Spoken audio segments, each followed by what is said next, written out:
Microphone. I'm testing my microphone. It works. Cool.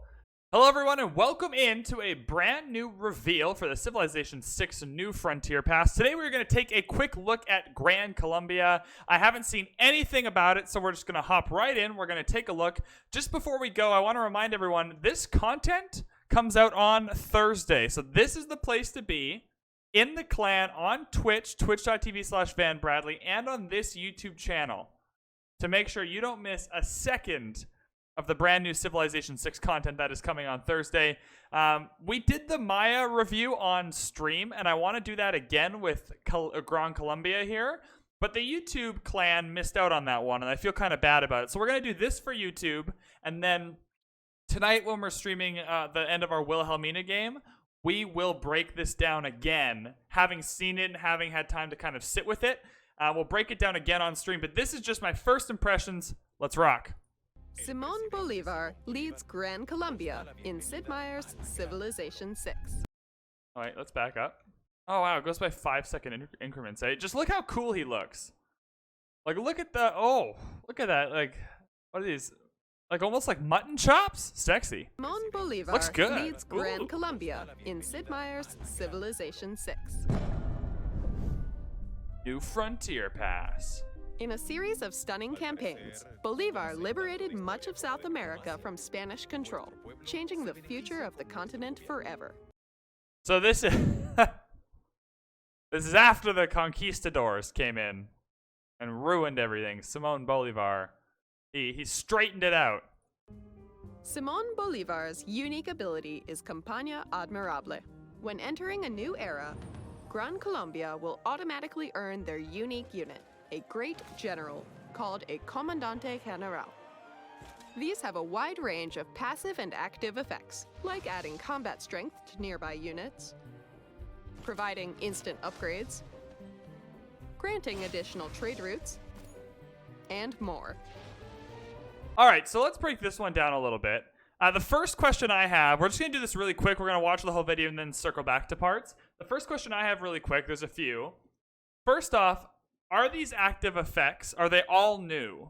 Like granting trade routes, combat strength, are they all new or enhanced? Are they kind of unique to Spain? Or are some of these being added to the regular Great General pool? The second question I have is, can you still earn regular Great Generals? Do you get the one every era, right? Like your special Great General, but can you still earn the regular ones? Or are you not able to do that as a consequence? Gran Colombia's unique unit is the Llanero. This musical warrior replaces the cavalry unit and becomes stronger. I just want to point out that hey, phone, go away. That a bunch of dudes with guitars on horses just ran over these dudes with actual guns. I love that. With each adjacent Llanero. If the unit is in range of a Comandante General that activates their special ability, they will regain all lost health. Gran Colombia's unique ability is Ejército Patriota. This grants additional movement to all units. Promoting a unit does not end their turn. All right, I can't wait to Colombia's break this down. This is sick. the Hacienda. It can be built on plains, hills, and grassland, and gives additional production, gold, and housing. So no tundra, no Building desert. Adjacent plantations or okay, haciendas gives even more food and production. Gran Colombia benefits from its hard-working people. Since all their units receive a boost to movement, this helps them achieve their goals quickly. Wait, is Settlers this? will race to grab contested land. Oh, what? Oh, I thought it was implied that it was just military units. I didn't read the description. We'll get there. It's legit just all units? Oh, wow. That's insanely powerful. Woo! Builders will get cities up to speed faster. This is so exciting. And when combined with Comandante Generals, military units will blaze through enemy territory. Will you march majestically towards great prosperity? How will you lead Gran Colombia in Sid Meier's Civilization 6? All right, there's a lot to break down here. That surprised me at the end when it was the settlers and the builders also getting the movement speed. Wow, I'm more excited for this than the Maya for sure. Yeah, let's turn closed captions off. I keep closed captions on as much as I can, as often as I can, because I realize some people who consume content are hard of hearing and need closed captions, so I don't want to exclude them. But I think just for this, while we're breaking it down, let's start here. Let's start at this page so we can really read what all of this stuff does. Also, he looks really smug, doesn't he? Just like, yeah, I'm going to take over the world. All right, so you earn your Comandante General. I just gotta call it General because I don't speak Spanish. When the game enters a new era. So you just get your unique Great General every era. I still need to go through this footage and find out what that means for other Great Generals, but that's fine for now. I think this is cool. I think this is really cool. The only question, like, what I think would be even cooler is if a lot of these new, if there's going to be new Great General effects, if they just added to the pool of total Great General effects, I think that would be neat. But I think this is a really cool ability. Obviously, good for military, whether you're offensive or defensive. The fact that it also heals your cavalry units is really, really nice. Another question now that I'm thinking about it more is, does each era's Commandante General, does it give you the combat boost indefinitely? Or does it still stick? You know how regular Great Generals will be like, we'll do Industrial Era units or Renaissance Era units, and that's what they give the combat boost to? Do your Commandante Generals give you a combat boost to all your military units, regardless of era? Because they kind of implied in the footage that you want to stack them up, so I'm just wondering how exactly that works. The Llanero Gran Colombian Industrial Area unique unit that replaces the cavalry. Low maintenance cost. That's nice. +4 combat strength for every adjacent Llanero. So you want to spam them. They get stronger if you spam them and, like, put them together. Fully heals when in range of a Commandante General that activates its retire ability. Cool. You know what? Cavalry is already strong. Cavalry is it's nice to have a reason to rush cavalry here, right? Especially if you're going down the lower end of the tech tree anyways for a domination win. Cavalry are on that end of the tech tree, which is really, really nice. And then the Hacienda, very, very interesting. Unlocks the builder ability to construct a Hacienda unique to Gran Colombia. +2 gold, +1 production, and +1 housing. +1 food for every 2 adjacent plantations. Increased to every plantation with replaceable parts. Plantations and Haciendas receive +1 production for every 2 adjacent Haciendas. Increased to every Hacienda with rapid deployment. So it works like a lot of other unique buildings in the sense that as it gets later into the game, it's the same with farms, it's the same with camps, really just anything your builder puts down. Most of those things get better throughout the game to scale as the game progresses. So I think that's really neat. I love the housing. I think it's really, really cool, especially if you're going to go early military with Gran Colombia. Getting that early housing for a little bit of loyalty is nice. The 2 gold, 1 production is interesting because it seems like this takes up either a mine or a farm tile, right? Flatland or hills, plains or grassland, right? So plains, flatland, hills, grassland, flatland, hills, right? So the gold is nice, but if you have adjacent plantations, you might be getting that gold anyway. So you really want to focus on the production and the food because you're either taking away mines or farms to put these down, or you're taking away a slot you could put a district in, obviously, right?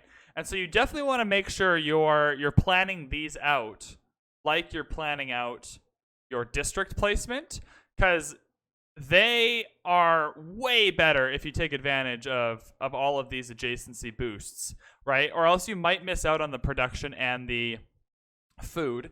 Let's see what turn they were on when they did that placement there. Where is it? Where's their Hacienda placement? Come on. I'm going to find it. You can't hide from me. Oh, there it is. And gives additional production, gold, and housing. Building adjacent plantations or... What was that? They'd build a plantation? Oh, must be bananas. That's fine. Alright, so they're on turn 155. Is there any other haciendas around? They're on turn 155. So these look like good tiles. Like 2 food, 3 production, 2 gold. 1 food, 2 production, 2 gold. Right? Like, that's what I mean. Like, getting your adjacencies is so important. Right? Because this could theoretically take up, let's say, a farm triangle for your food. So you definitely have to make sure you're getting the most bang for your buck. But I like what it's giving you if you're going, especially if you're going for a military victory. I think the housing is super nice. It gives you more housing than farms. And gold is really, really helpful early on if you're fighting a war, especially early when you're usually fighting one person and you might not have other trade routes to send out. Getting that early gold income is really, really nice, especially because you have plantation adjacencies, which give you a lot of gold anyways, usually, right? Like, they could give you other things, but gold is kind of where you're sitting with plantations a lot of the time. And so that's really nice. Why did they unfull screen that? That was dumb. But next thing I want to talk about, the military stuff is cool. We'll just break it down quickly. Like, he's just going to run over people, I think. But he's just going to run over with his unique units the same way a lot of people can run over with their unique units, but we'll break that down in a minute. This is wild. The Enercito Patriota, I don't know how to say that. +1 movement to all units. That's just all of them. So literally everything you do for the entire game is quicker.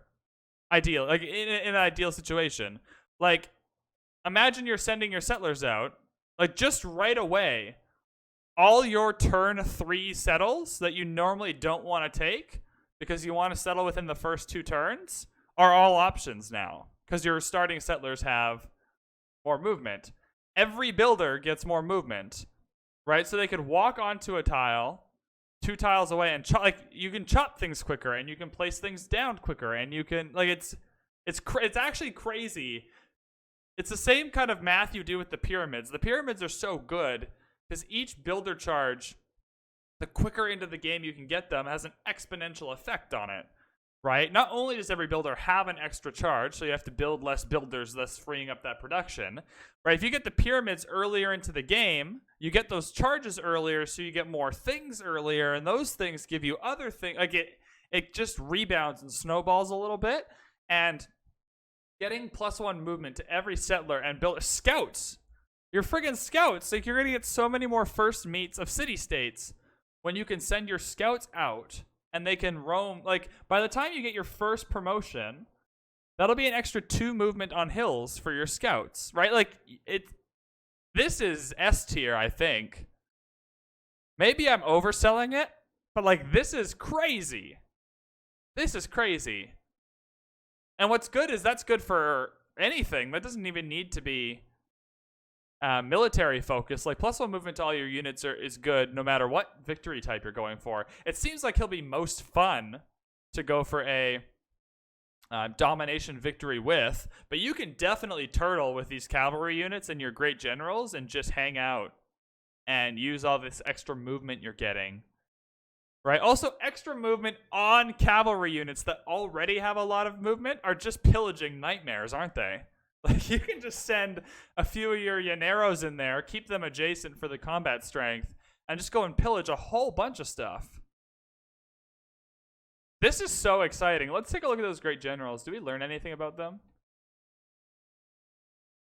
Alright, so that's the extra combat strength from adjacent llaneros. This is 96 against 67. Base strength, ideal terrain, river defense. So these guys are getting trucked.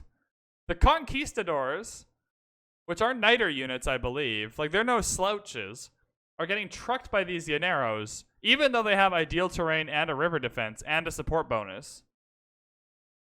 But they're on regular difficulty. They're on just, like, normal, what is that, Prince?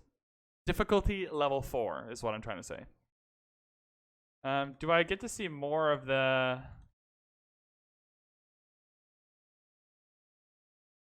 I just want to see a little bit more. The unit is in range of a Comandante General that activates their special ability. Okay, so this answers my question up here, is you can get great generals.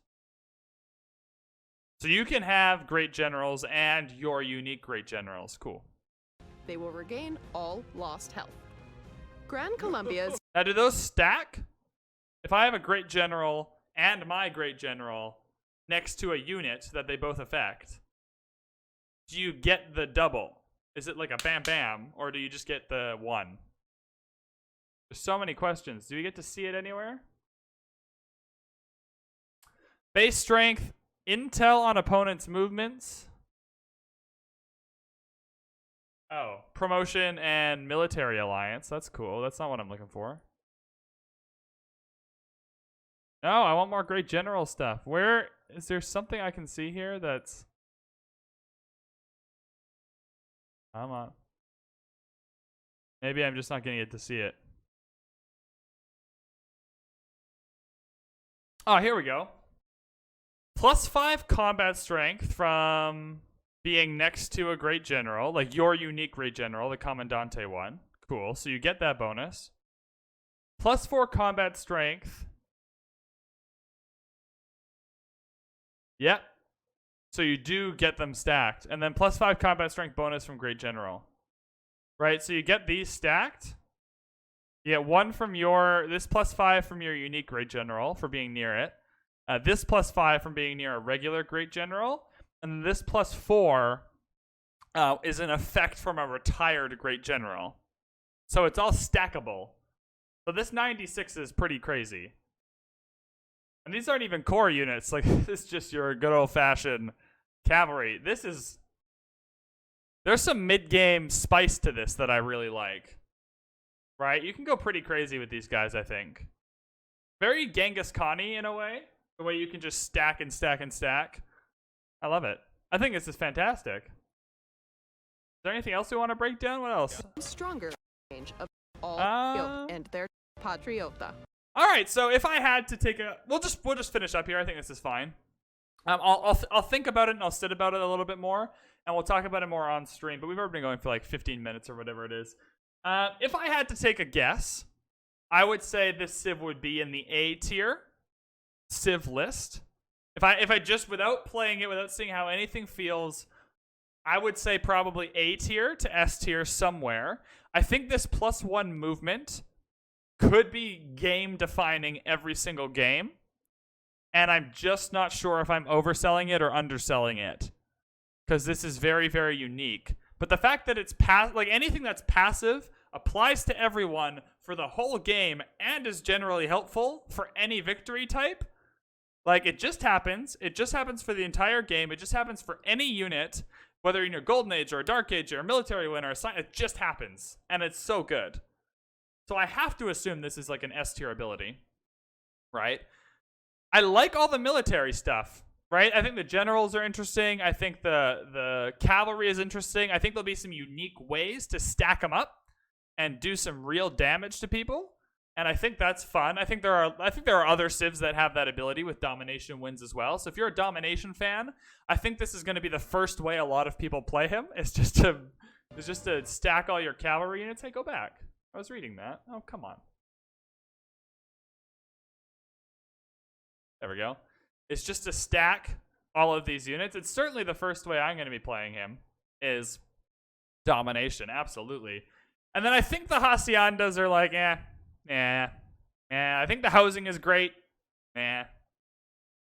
I just think you need the adjacencies to make them work. And if he has biases for like plains and grassland, right? If he has those adjacent, like if he has those start biases and he's near a bunch of, like, maybe you do abundant resources to get a lot of plantation availability for some of these adjacencies, right? I think what he gives is good for early domination. It's just whether they're helpful in terms of the housing and the production and the food instead of farms or mines.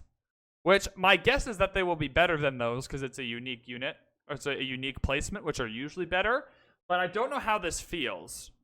Right? It's one of those things where it's like the Maya unique farm, you just know that's insanely good. Right? You don't need to see how it feels. The haciendas, I think if you can get lots of them next to each other, they're great. If you're on this weird kind of map where you can't, then they're not that great at all. So I think we'll see how this goes. Overall, I'm gonna take a guess that this is an A tier Civ. I think he's gonna feel really good. I think he's suspiciously good at victory types that aren't domination because of this +1 movement, but we'll see how that feels when we play him. But yeah, that's my breakdown for Gran Colombia. I'm more excited for Gran Colombia than the Maya. He's less of a specialty Civ and more of a like just run him down and take over the world kind of Civ, and I think that's more enticing to a lot of different people. I'm going to assume he's A tier. He's definitely going to be the first of the two I play. I'm really, really excited. Not to take anything away from Maya. I think I said the Maya would be a C+ tier Civ, like a very niche science Civ. But this just gives you the ability to be very defensive and go for any victory condition, I think. But yeah, I don't know. What do you guys think? Let me know in the comments below what you guys think. Make sure if you did like this video to give that like button a click so other people can find this video and enjoy it as well. Also, if you hit that subscribe button and ring that bell, this Civ content is coming out on Thursday. I'm putting this video up right away, so it'll be 2 days from now. You don't want to miss a thing. Also, head over to twitch.tv/VanBradley if you want to catch all the live streams of all these new Civs. Thank you guys so much for watching. As always, clan, you're amazing. We'll see you in the next one.